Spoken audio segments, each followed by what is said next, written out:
ஓம் நமோ நாராயணாய. நரசிம்மர் பாசுரங்கள்.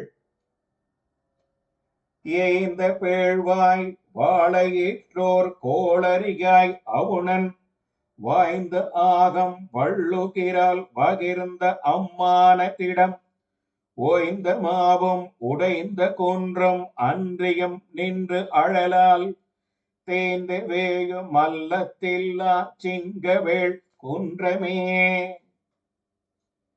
பெரிய வாயையும் ஒளியையும் உடைய நரசிங்கமாகி ரணியனது உடலை கூரிய நகங்களால் கிழித்தெறிந்த பெருமானதிடம் நீரில்லாத நிலத்தில் திரிவதால் களைப்படைந்த விலங்குகளும் உடைந்து போன சிறு மலைகளும் தன்னிலே உண்டான நெருப்பால் குறை கொள்ளியாய் கிடக்கும் மூங்கிலும் அன்றி வேறொன்றுமில்லாத சிங்கவேள் குன்றமாகும். ஓம் நமோ நாராயணாய.